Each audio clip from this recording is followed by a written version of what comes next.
শান্তিনিকেতনে বিবাহিত যুবকের প্রেমের নাটক, জুতো পেটার শিকার যুবক।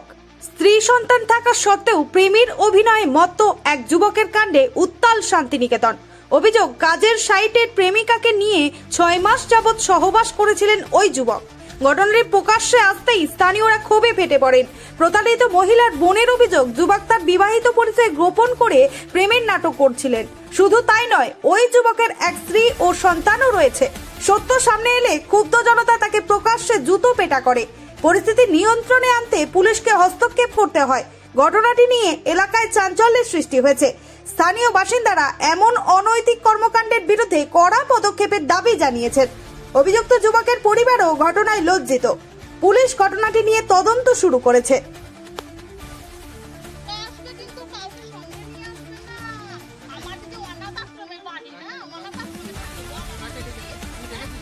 এই ছেলেটা আমার দিদির সঙ্গে আজকে প্রায় 3 মাস হয়ে গেল, 3-4 মাসের মধ্যে অনেকবার 6 মাস প্রায় হয়ে গেল, অনেকবারও শারীরিক সম্পর্ক করেছে। আর খালি সবসময় বলতো আমার দিদিকে যে আমি আই বড়, আমার বাচ্চা কাচ্চা বউ কেউ নেই। আর আজকে আমরা হুট করে জানতে পারি ওর একটা বাচ্চা আছে, ক্লাস 1-এ পড়ে, আর ওর 5-6 বছরের সংসার আছে। বউটার নাম হচ্ছে উর্মিলা হাসদা, আর এর নাম হচ্ছে ডাক নাম বাপি। আর ভালো নাম কি রে? সুভাষ গোমস্তা। বাড়ি হচ্ছে কলকাতা কি বেলুরঘাট নাকি বেলগড়িয়ায় বাড়ি। আর বোলপুরে ও সেন্টারিং কাজে বিল্ডিং গুলো চালায়। বিয়ের প্রতিশ্রুতি দিত আর প্রত্যেকবার ডেকে ডেকে রেস্টুরেন্টে নিয়ে যেত, হোটেলে নিয়ে যেত। এই বোলপুরে আছে, ইচ্ছে তো ওখানে যেত। হ্যাঁ, আমাদের অভিযোগ একটাই, ও তো বলেছে ও আয় বড় ছেলে, তাহলে ও যে বিবাহিত, ও যদি একবার দিদিকে বলে দিত আমার বিয়ে আছে, আমার বিয়ে করা বউ আছে, বাচ্চা কাচ্চা আছে, তাহলে আমার দিদিকে ও যখন প্রপোজাল করেছিল ও অ্যাকসেপ্ট করতো না। ও আমরা ও কালকে ইয়েতে গেছিল, ইচ্ছেতে গেছিল, ও রেখেছে দিয়ে গেছিল। হঠাৎ দেখেছে ওর হোয়াটসঅ্যাপে যে ছোট একটা ডিপি থাকে, হোয়াটসঅ্যাপে ডিপি আর উপরে একটা নাম্বার থাকে, সেইটা দেখছে কি ওর ফোনে গ্যালারিতে রয়েছে। ও তখন জিজ্ঞেস করেছে যে এই ছোট করে একটা ডিপি, একটা মেয়ে ছেলের ডিপি, আর এই যে নাম্বারটা এটা কে হয় তোমার? ও তখন বলেছে কি এইটা একটা হ্যাকার, জানো আমার নামে না, আমার নামে টাকা পয়সা আছে, তো টাকা প্রতিশ্রুতি দিয়ে সহবাস করেছেন। আপনি বলেছিলেন যে আপনি অবিবাহিত, তারপরে জানা যায় আপনি বিবাহিত। এটা কি সত্যি? ছবিটা বার কর, ছবিটা দেখাবো।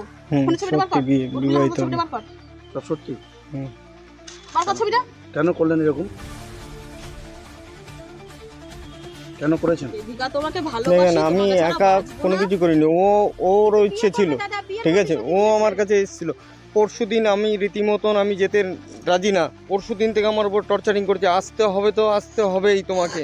কালকে বলছে রেস্টুরেন্টে নিয়ে চলো, আমি বলছি না, ঠিক আছে ঠিক আছে, আসতে হবে তো আসতে হবে। 2 দিন ধরে এরকম বলে যাচ্ছে। তারপরের দিন কালকে বাধ্যতামূলক। বউ বাচ্চা থাকাকালীন আপনি এরকম কেন করলেন? প্রতিশ্রুতি দিয়েছিলেন? প্রতিশ্রুতি দিয়েছিলেন বিয়ের কথা বললেই আমি চুপ করুন না।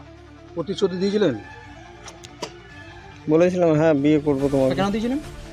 ঠিক আছে, আপনি মিথ্যা কথা বলে, মিথ্যা প্রবলন করে শারীরিক সম্পর্ক করেছেন। আপনার বিরুদ্ধে শারীরিক সম্পর্ক অভিযোগ করছে, বিয়ে প্রতিশ্রুতি দিয়ে সহবাস। কিন্তু ও আমাকে বলেছে যে আমার সাথে শারীরিক সম্পর্ক করো। ও বলেছে আমাকে, ঠিক আছে, ও আমাকে বলেছে যে আমার স্বামী বাইরে থেকে তুমি আসো আমার কাছে। ও আমাকে বলেছে আমার স্বামী বাইরে থেকে তুমি আসো আমার কাছে। আপনার নাম? আমার নাম সুভাষ গোমস্তা। কোথায় বাড়ি? বেলগড়িয়া। এখানে কি করেন? রাজমিস্ত্রি কাজ করি। কোথায় থাকেন আপনি? আমি এখানে জামমনিতে থাকি। কোন অ্যাপার্টমেন্টে কাজ করছেন? জামমনিতে আর সোনাঝুরিতে।